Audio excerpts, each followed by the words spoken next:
Bom dia, queridos irmãos. Estamos iniciando mais uma escola bíblica virtual. Estamos estudando a carta de Paulo aos Efésios, com o seguinte tema: oração para iluminação e conhecimento. Hoje, nós vamos fazer o nosso primeiro tópico, gratidão. Nós estamos falando da oração de Paulo. E uma das características da oração de Paulo é gratidão, baseada em Efésios 1, 15 e 16. O que estava acontecendo com os Efésios que fez Paulo se alegrar diante de Deus?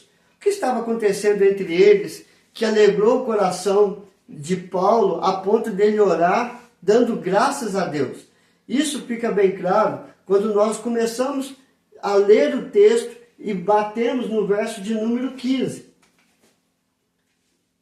Por isso também eu, tendo ouvido a fé que há entre vós no Senhor Jesus e o amor para com todos os santos. Então o que estava acontecendo foi que o que Paulo estava ouvindo, fica bem claro, por isso também eu, tendo ouvido. Ouvido o quê?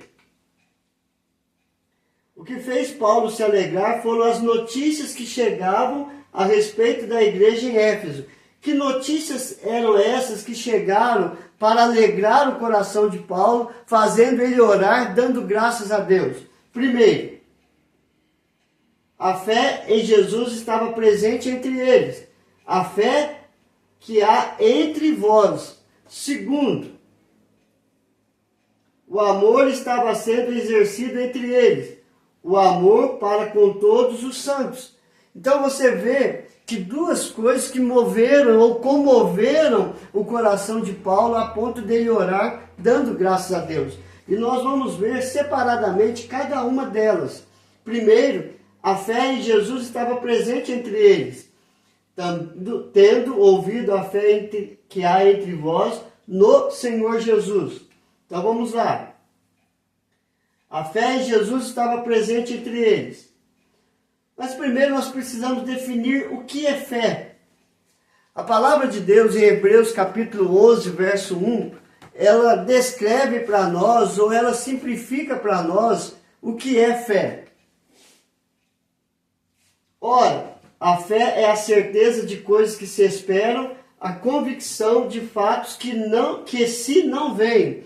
Ou seja, certeza, esperança ou esperar, convicção do que? De fatos que não se veem ou que se não veem. Isto é fé. É saber que há um Deus que cuida de todas as coisas e cremos nesse Deus que coopera tudo para o nosso próprio bem. Então o que é fé? Fé é crer. Crer em quem? Em Romanos capítulo 10, verso 17, responde: e assim a fé vem pela pregação, e a pregação pela palavra de Cristo Jesus. Ou seja, fé é crer em quem? Em Cristo Jesus e em sua palavra. Isso é que denomina fé. É saber que nós temos um Senhor e Salvador, que é Cristo Jesus, enviado pelo seu próprio Pai, Deus. E assim, irmãos, a fé em Jesus estava presente, ou seja, eles tinham fé, que era a certeza, que era a esperança que eles tinham, a convicção que eles tinham, que em Cristo Jesus eles eram mais que vencedores, eles eram salvos. O que culminou a chegar nesse verso 15? O que mexeu, o que moveu o coração de Paulo a orar dando graças? Você acabou de falar, é pelas mensagens, é pelas notícias que eles ouviram, que ele ouviu a respeito da igreja em Éfeso. Sim, mas ouviram o quê? Para promover a fé e para promover o amor. Olha o que diz o verso de número 13 do capítulo 1. Em quem também vós, depois que ouviste a palavra da verdade, o evangelho da vossa salvação, tendo nele, em Cristo Jesus, também crido, fostes selados com o Santo Espírito da promessa. Então nós acabamos de ver que fé é certeza, é esperança, é convicção. Esta fé, ela é promovida pela pregação e a pregação da palavra de Cristo. Então, agora você vê no verso 13, em que também vós, depois que ouviste o quê? A palavra de Cristo, a palavra da verdade. O que é a verdade? Jesus Cristo, o evangelho da vossa salvação. Tendo nele, em Cristo Jesus, também crido, fostes selados com o Santo Espírito da promessa. O Espírito Santo que Cristo prometeu que seria derramado e foi derramado em Atos dos Apóstolos. O que a igreja em Éfeso ouviu sobre Jesus, que produziu fé, arrependimento, salvação e o selo do Espírito Santo. Ou seja, produziu vida, porque eles estavam mortos nos delitos e pecados. E a palavra de Cristo veio produzir vida e vida em abundância. Qual foi a conclusão de Paulo sobre a igreja em Éfeso? Eles estavam afastando ou eles estavam em firmeza da fé? Em Efésios 1, do 17 a 19, vai trazer uma resposta sobre isso.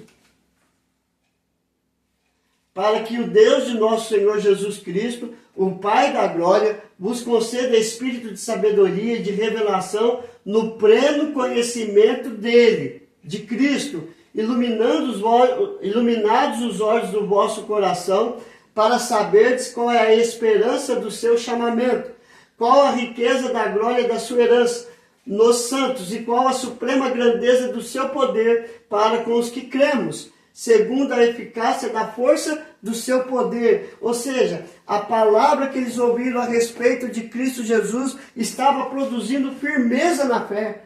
Eles estavam firmes e convictos que Cristo era o Senhor e Salvador. E a palavra de Cristo estava iluminando os olhos dele, por meio do agir do Espírito Santo, trazendo pleno conhecimento a respeito de Cristo Jesus, a respeito do Salvador. E assim, cada dia mais, eles estavam firmes na fé.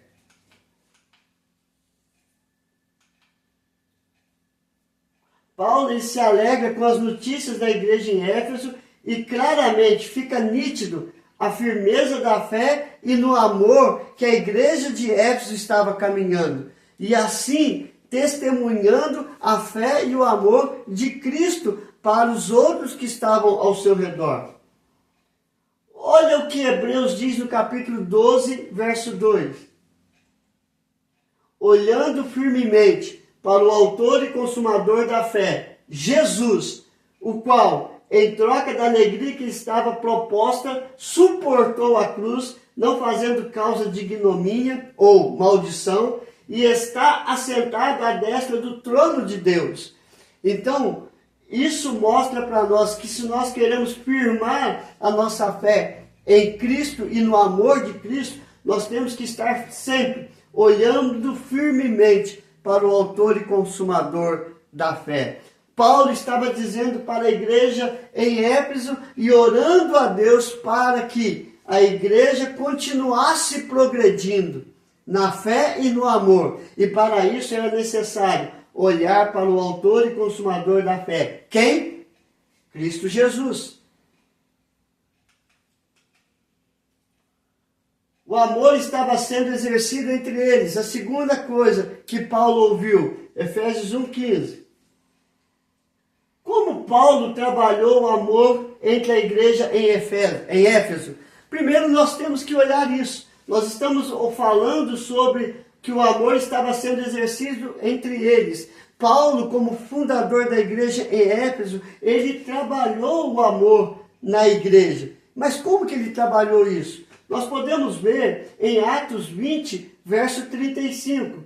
Tenho-vos mostrado em tudo, que trabalhando assim é mister socorrer os necessitados e recordar as palavras do próprio Senhor Jesus.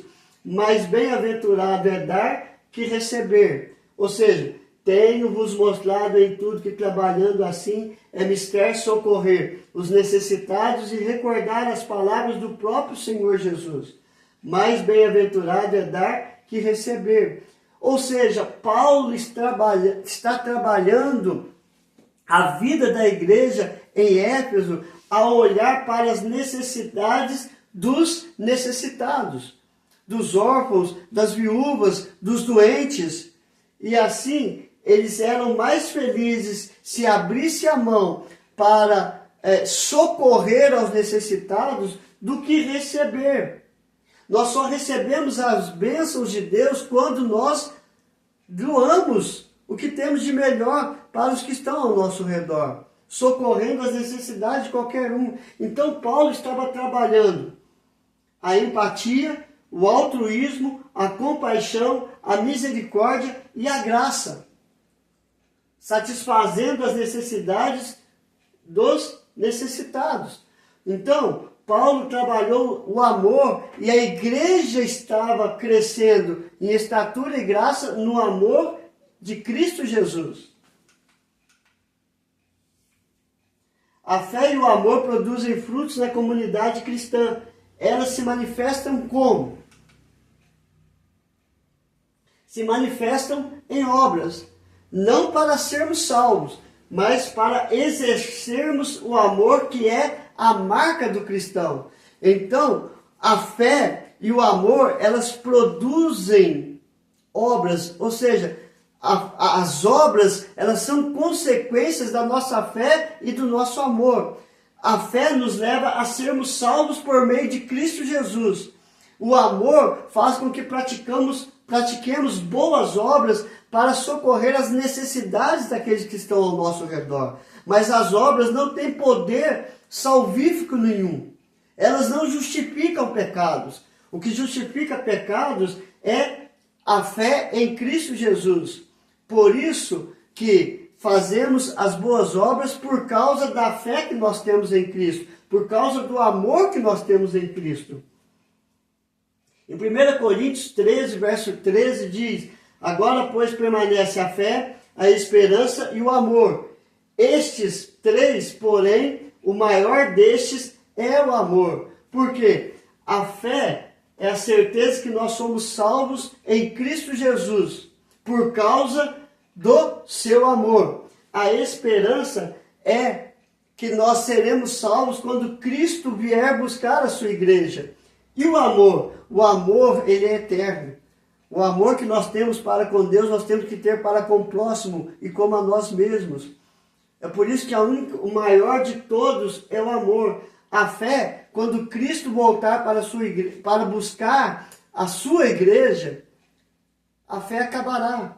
A esperança será cumprida. Cristo voltou. Mas e o amor? O amor, nós vamos continuar amando eternamente a Deus, a Cristo e ao próximo. O que Jesus diz sobre isso?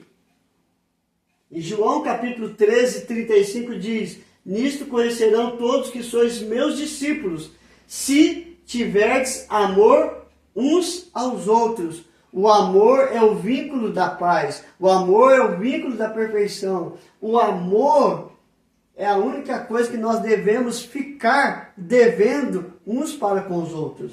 Então, todos aqueles que amam a Deus, amam ao próximo, são discípulos de Cristo Jesus. O cristão não tem outra maneira de viver a não ser o amor. É a única maneira que o cristão tem que viver. Amar a todos incondicionalmente. Amar a todos assim como Cristo nos amou de uma tal maneira. Para pensar, por que a fé em Jesus e o amor entre os irmãos precisam andar de mãos dadas? Porque elas se completam, porque elas se fortalecem, porque elas vivificam a unidade, a comunhão uns para com os outros e a unidade e a comunhão que nós temos com Deus. E assim, a consequência desta fé e desse amor entre os irmãos, ela vai produzir obras para a glória de Deus. Então, o que nós aprendemos hoje, irmãos? O que estava acontecendo com os efésios que fez Paulo se alegrar diante de Deus é que eles estavam vivendo o amor e estavam vivendo também a fé. E isso alegrou o coração de Paulo, que o fez agradecer a Deus por tudo. E assim deve ser o nosso estilo de vida hoje. Nós temos que ter um coração grato. Nós temos que ter fé em Cristo Jesus e vivermos para a glória de Deus. Que Deus nos abençoe, queridos. Vamos orar? Senhor, que nós possamos aprender com a igreja de Éfeso, a entender que Cristo veio para morrer e nos perdoar de todos os pecados. E a fé em Cristo Jesus é a certeza que somos salvos de todo pecado, de todo o mal deste mundo, ó Pai. E o amor que é revelado em nós, em Cristo Jesus, é o amor que nós temos que praticar dia após dia a todos, incondicionalmente. E vivendo nesta fé e vivendo debaixo deste amor, nós vamos viver para a tua honra, para a tua glória e para o teu louvor, produzindo boas obras para glorificar o teu santo nome, atestando sim que somos verdadeiros servos do Deus Altíssimo. Aplica isso em nosso coração. Abençoe cada família, Pai, cada ouvinte desta mensagem. Se há alguém enfermo, coloque a tua mão de cura, de libertação, de restauração. Ó Deus amado, se há algum casamento destruído, restaura, ó Pai, para que possam voltar à prática do amor, do diálogo, da paz, e que o Senhor esteja presente neste lar, abençoando a vida do casal e abençoando a vida dos filhos. Nós oramos em nome de Jesus. Amém e amém. Que Deus te abençoe, queridos, e até amanhã, se Deus quiser.